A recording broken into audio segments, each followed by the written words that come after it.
હાય જો છેલ્લે હમણાંથી મેં મૂક્યા નથી વિડીયો. તમને છેલ્લે કીધું હતું કે હવે હું સ્કીન પર તમને થોડા વિડીયો બનાવીને આપીશ, બરાબર. હવે જો ભગવાને આપણી સ્કીન બનાવી છે, એ કોઈને ઓઇલી આપી છે, કોઈને ડ્રાય આપી છે, કોઈને નોર્મલ આપી છે. નોર્મલવાળા બહુ જ નસીબવાળા છે, એમને કોઈ પ્રોબ્લેમ નડતો નથી પિમ્પલનો કે નથી ડ્રાયનેસના લીધે કરચોલી આવે ઉંમર જતાં, એ કોઈ એમને ઇસ્યુ થતો નથી. નોર્મલ સ્કિનવાળાને સારું છે. પણ જે ઓઇલીવાળા છે, જે ડ્રાયવાળા છે અને વચમાં કોમ્બિનેશનવાળા છે, આટલું ડ્રાય હોય, ટી ઝોનમાં હોય, અડધું ઓઇલી અડધું ડ્રાય, આવી રીતે હોય, બરાબર છે. હવે આ બધું જ માટે તમારે ફેસ કરવું પડે. સ્કિન કેવી રીતે સાચવવી એનું નોલેજ હોવું જોઈએ. જો આ નોલેજ હોય ને તો પછી સારું રહે, આખી જિંદગી સારું રહે, બરાબર. જો હવે શું છે કે ઓઇલી સ્કિન સમર છે તો ઓઇલી વાળાનું થોડું ડિસ્કશન કરી લઈએ. ઓઇલી સ્કિન છે, બરાબર. તો પહેલાં તમારે સવારે નહાવા જાઓ એટલે બાથરૂમમાં ઓઇલ બેઝવાળો કોઈ સાબુ ના જોઈએ, એલોવેરા કે બધું ના જોઈએ પિમ્પલવાળી સ્કિન માટે, એટલે ઓઇલી માટે. એ એલોવેરા સાબુ છે ડ્રાય માટે છે, પણ આ લોકો જે છે ઓઇલીવાળા એ ફેસ વોશ વાપરતા હોય કે સાબુ વાપરતા હોય, જે વાપરતા હોય એ ઓરેન્જ ફ્લેવરમાં વાપરે કે લેમન ફ્લેવરમાં વાપરે, ચાલી જાય. એમાં મોઇશ્ચરાઇઝર ના હોય પણ એટલે ચાલી જાય. પણ બીજું શું કે દિવસમાં 3 થી 4 વાર ફેસ વોશ કરવાનો તમારે. હવે તમે એમ કહો કે જોબ કરીએ છીએ તો ક્યાં લઈને જઈએ, શું કરીએ? હવે તો દિવસમાં 2 થી 3 વાર સવારે સાંજે થઈને તો કરી શકો છો. સાદા પાણીથી પણ ધોઈ શકો, પછી બરફ પણ ઘસી શકો, ઠંડા પાણીથી પણ મોઢું ધોઈ શકો. તમારી બોટલમાં જે લઈ ગયા હોય ઠંડુ પાણી એ બી છાંટી શકો, બરાબર.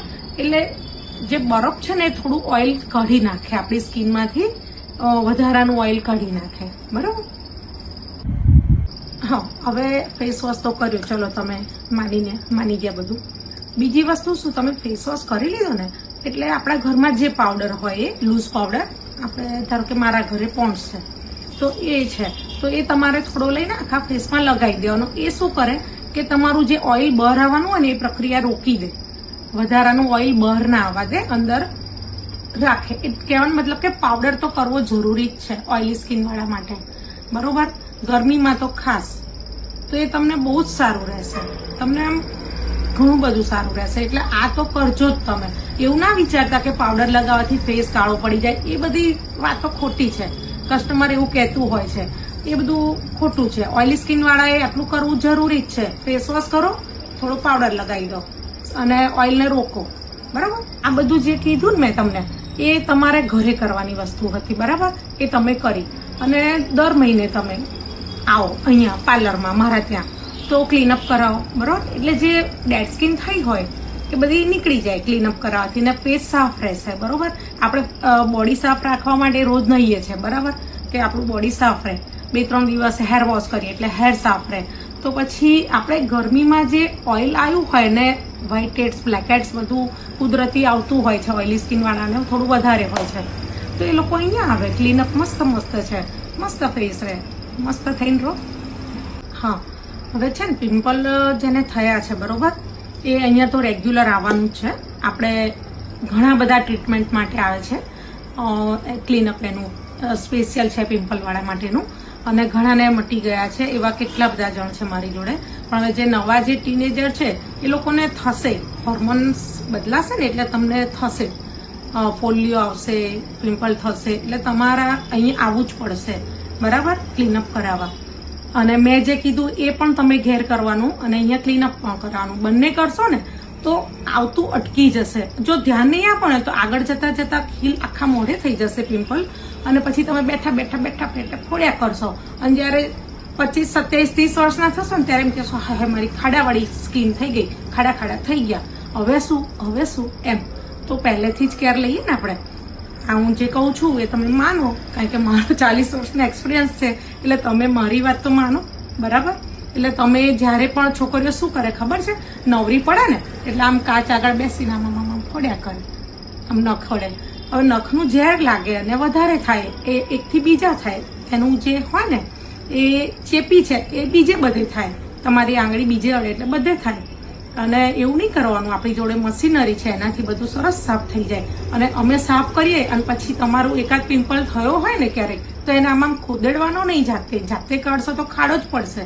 અને ખાડો જેટલાને ખાડા પડ્યા છે ને સ્કિન વાળાને પૂછી જોજો કે બેન તમે બેઠા બેઠા આમ ખોતરતા હતા, તો એ કહેશે હા ખબર નથી પડતી, નાના હતા કોઈએ કીધું નહીં તો એવું કરતા હતા તો ખાડાવાળી સ્કિન થઈ ગઈ.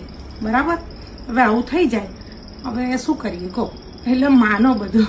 બરાબર, જેને ખાડાવાળી સ્કિન હોય ને, મેં હમણાં વાત કરી એમ, એ લોકોને સુધારવું હોય ને બધું, તો આપણી જોડે લેટેસ્ટ બધા મશીનો છે, એનાથી સિટિંગ લેવાના છે અને 90% તમારી સ્કિન લીસી થઈ જશે, ખાડા ઓછા થઈ જશે, લગભગ 90% જેવા.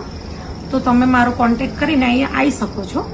બરાબર, પણ અત્યારે ફરી કહું કે જો ઓઇલી સ્કિનવાળાએ વાળમાં ઓઇલ નાખ્યું ને તો પતી ગયું. તો હું નહીં બચાવું કે તમે ખુદ તમારી જાતને નહીં બચાવો. સમજી ગયા? ઓઇલ નાખ્યું તો પિમ્પલ થયા કરશે, ફોલ્લીઓ થયા કરશે, આખું કપાળ ભરાઈ જશે. એટલે તમારો ઓઇલ જે આટલું ને આટલું નાખો છો નાખવાનું બંધ. અને એમાંય તે ઉનાળાના જે વધારે પડતો જ ઉનાળો હોય છે આપણા ઇન્ડિયામાં, તો કંઈ 4 મહિનાનો હોતો નથી, 6-8 મહિનાનો ઉનાળો હોય છે. એટલે લગભગ ઓઇલ નાખવાનું જ નહીં. બરાબર, અને નાખવું હોય ઓઇલ તો શિયાળામાં થોડું નાખવાનું. ઓઇલી સ્કિનવાળાએ ઓઇલ બિલકુલ નહીં નાખવાનું. હા, પછી કોઈ એમ કે મને માથું દુખત બીનાબેન ના ચાલે, થોડુંક તો નાખવું જ પડે, તો એમણે બીજો ઉપાય બતાવું શું કરવાનું. 1 ચમચી જેટલું તો હું કહું છું. બરાબર, એ શું કરવાનું, આપણું જે આ સ્કાલ્પ છે ને ત્યાંથી આ 4 આંગળ અને 2 6 આ 4-6 આંગળી છોડી પાછળ નાખવાનું, થોડું આટલું છોડી દેવાનું, કારણ કે એ પસીનો થઈને આગળ ના આવે ઓઇલ. બરોબર, એટલે પાછળથી થોડુંક નાખી દેવાનું, પત્યું, મનમાં નહીં લેવાનું. પણ આટલું કરો, ના નાખો તો ચાલશે, નાખવું હોય તો આવું કરજો. બરાબર, તમારે આ રીતે બધી ઉપયોગી માહિતી જોઈતી હોય તો મને લાઈક કરો, શેર કરો અને ફોલો કરો, અને બીજાને પણ ફોલો કરવાનું કહો.